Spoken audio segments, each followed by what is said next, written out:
तर माझा फिटनेसचा प्रवास या चॅनलवर तुमचं पुन्हा एकदा स्वागत. आजचा टॉपिक होणार आहे फॅट लॉसवर. जसं की मी पहिल्या व्हिडिओमध्ये सांगितलं, मी एका फॅट लॉसच्या जर्नीवर आहे. तर जेव्हा आपल्याला न्यूट्रिशनिस्ट नाही तर डायटिशियन कुठलाही फॅट लॉस प्रोग्रॅम किंवा मसल गेन प्रोग्रॅम हा देतात, तेव्हा त्याची मूळ कन्सेप्ट असते कॅलरीजवर बेस्ड. सो आपल्याला एक लक्षात घ्यायला पाहिजे की कॅलरी ट्रॅक करणं हे माझ्या मते तरी खूपच इम्पॉर्टंट आहे. म्हणजे स्टार्टिंगला मलाही वाटलं होतं की हे खूप ओव्हरवेल्मिंग आहे आणि हे सगळं जर मी करत बसलो, इतक्या डिटेलमध्ये सगळं मोजून मापून खात बसलो, तर मी कधी जगणार, असं मला पण वाटत होतं आधी. पण जेव्हापासनं मी कॅलरीज ट्रॅक करायला लागलो, त्यावेळेपासून मला कळलं की ॲक्च्युली हे जितकं ओव्हरवेल्मिंग वाटत होतं तितकं नाही आहे. आणि जसं जसं आपण ट्रॅक करत राहतो, अजून जसं आपण ट्रॅक करत राहतो, तेव्हा आपल्याला समजतं, तेव्हा आपल्याला ते सेकंड नेचर होऊन जातं. आणि आपल्याला नंतर नंतर एक इंट्युशन येतं की ह्याच्यामध्ये एवढे असू शकतात कॅलरीज, याच्यामध्ये एवढे कॅलरीज असू शकतात. तर मूळ कन्सेप्ट ही ह्याच्यापाशी येते की तुम्हाला तुमचं total daily energy expenditure TDEE हे माहिती पाहिजे.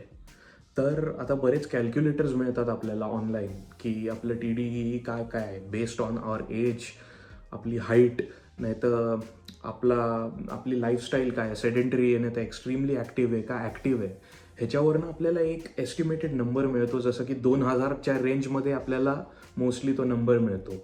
म्हणजे पुरुषांसाठी 2000, महिलांसाठी काइंड ऑफ 1800 अराउंड समथिंग असतं. तर ते कॅल्क्युलेशन हे माझ्या मते, माझ्या एक्सपिरियन्सप्रमाणे एवढं ॲक्युरेट नसतं.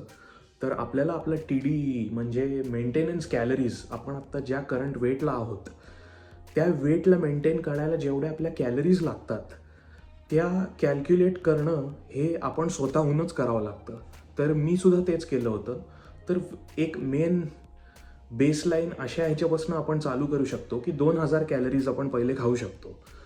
आणि त्या कॅलरीजमध्ये आपल्याला मॅक्रोन्यूट्रियंट्सची डिव्हिजन ही खूप महत्त्वाची आहे. जसं की आपण किती पर्सेंट त्यातनं प्रोटीन घेतोय, किती पर्सेंट त्यातनं कार्बोहायड्रेट्स घेतोय, नाहीतर किती पर्सेंट आपण त्यातनं फॅट्स घेतोय. सो हे सगळं नेमल्यानंतर आपल्याला जो डाएट आपण ॲक्च्युली बनवतो, तसा तीच कन्सेप्ट न्यूट्रिशनिस्ट किंवा डायटिशियन्स फॉलो करतात. तर हे आपल्याला घरीसुद्धा बनवता येतं. फक्त ह्याच्यासाठी थोडंसं डीप जावं लागतं. आणि आपल्याला माहितीच आहे की आपल्या ॲप्लिकेशन्स बरेच आलेले आहेत, जसं की MyFitnessPal, नाहीतर बरेच असे वेगवेगळे ॲप्लिकेशन्स आहेत ह्याच्यासारखे.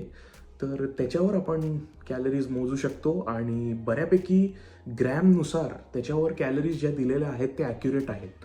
आणि जास्त त्याच्याबद्दल ऑब्सेस होण्याची गरज नाही आहे की अरे नाही नाही एवढा ग्रॅम नाही तर तेवढा ग्रॅम, एवढं बघितलं नाही तरी चालेल. एक एस्टिमेटेड आपण जर 2000 खात असू, तो एक बेसलाईन नंबर आपल्याकडे असेल, ते तेवढं सफिशियंट आहे. तर आपण पहिले काय करू शकतो की 2000 कॅलरीज 1-2 वीकमध्ये खाऊन बघायच्या. 2 वीकमध्ये ट्रॅक करत राहायचं आपलं वेट. वीक बाय वीक आपण ट्रॅक केलं की आपल्याला समजेल की आपलं वेट हलतंय का वेट तसंच राहतंय.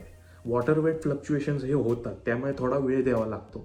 पण वेट कॉन्स्टंटली त्याच ह्याला राहत असेल, जसं की आता माझं 170 पाऊंड्स वेट आहे, तर 2000 कॅलरीज खाल्ल्याने मी जवळपास 170 पाऊंड्सलाच राहतो नेहमी. तर हे मी ऑब्झर्व केलेलं आहे. तर ॲक्युरेटली मोजायचं असेल तर हे आपले TDEE आहे असं समजता येईल आपल्याला.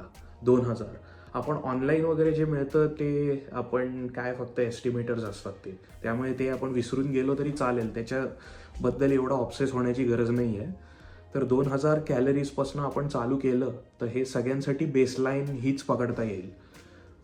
आणि खाऊन बघून आपल्याला समजतं की आपण कॅलरीज किती खातो आहेत.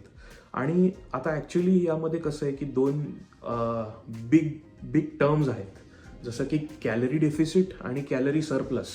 हे मोठे मोठे शब्द असतात, बट त्याचा अर्थ म्हणजे काही नाही की मेंटेनन्स कॅलरीज आपले जेवढे आहेत, आता जसं मी 2000 म्हणलो, त्याच्यापेक्षा आपण जर कमी खाल्ले, जसं की 1700 नाही तर 1800 कॅलरीज खाल्ले, तर 200 ते 300चा डेफिसिट आपला होतोय. म्हणजे आपल्या बॉडीला जेवढे लागतात त्याच्यापेक्षा आपण कमी कॅलरीज खातोय. तर कॅलरीज इन आणि कॅलरीज आउट याचा सगळा खेळ आहे. तर हे आपण एकदा शिकलो की आपल्याला आपला डाएटमध्ये काही पण ॲड करता येईल. म्हणजे काही पण म्हणजे एकदम असं नाही की खूप सगळं ॲड करत राहायचं, पण 80-20चा रेशिओ फॉलो केला तर आपल्याला 80% हे चांगलं हेल्दी फूड आणि 20% आपल्याला जे काय आवडतं आणि इवन साखरेचे पदार्थ हे आपण ॲड केले तरी पण काही हरकत नाही आहे. फक्त प्रमाणावर आपला कंट्रोल पाहिजे. सगळं प्रमाणावर असतं शेवटी आणि सगळं कॅलरीजशी रिलेटेड असतं. म्हणून जे काय काय काय बोलतात की आपल्याला हे नाही खाल्लं पाहिजे, नाही तर ते नाही खाल्लं पाहिजे, याचा पूर्णपणे त्याग केला पाहिजे, नाही तर असलं करायची काही गरज नाही आहे. आपण सगळं आपल्या डाएटमध्ये ॲड करू शकतो, एन्जॉय करू शकतो आणि आपली फॅट लॉसची जर्नी करू शकतो.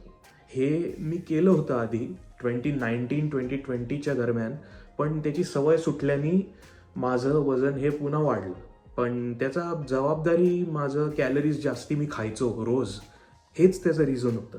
ना की फास्टेड कार्डिओच केला नाही, नाहीतर असंच घेतलं नाही, नाहीतर फॅट बर्नरच घेतलं नाही, एल कार्निटिनच घेतलं नाही. असे बरेच काय काय सप्लिमेंटसुद्धा आलेले आहेत मार्केटमध्ये, जे आपले फक्त पैसे घालवतात, बाकी काही करत नाहीत. तर आपल्याला एक्स्ट्रा काहीच करायची गरज नाही आहे. फक्त आपल्याला एकदा कॅलरीज मोजायची सवय लागली आणि कॅलरी डेफिसिटमध्ये खाण्याची सवय लागली की आपलं काम झालं हे तुम्ही समजा आणि फॅट लॉस होणार नाही असं होणारच नाही. जेव्हा कोणाचं असं म्हणणं असतं की माझं किती मी डाएट केलं तरी फॅट लॉस होत नाही आहे, त्याचं एकच कारण असतं की तुम्ही कॅलरी डेफिसिटमध्ये नाही आहात. सो या मेन कारणांमुळेच वेट लॉस हा होत नाही काही लोकांचा आणि कॅलरी डेफिसिट पाळलं की वेट लॉस होतोच होतो. तर हे सगळे कन्सेप्ट्स आपण जर शिकलो तर आपल्याला आपलं वेट हे 100% मॅनेज करता येतं. तर मित्रांनो, हे झालं कॅलरीजबद्दल आणि पुढच्या काही अपकमिंग व्हिडिओजमध्ये मी आपल्याला हेही सांगणार आहे की मॅक्रोन्यूट्रियंट्सचा रेशिओ कसा बनवायचा आणि वीकली प्रोग्रेसनुसार आपलं वेट रीडिंग जे सांगतंय त्याप्रमाणे आपल्याला कॅलरीज कशा वर खाली करता येतील ते सुद्धा मी आपल्यासोबत शेअर करणार आहे. सो मला जरूर सबस्क्राईब करा, फॉलो करा. थँक्यू.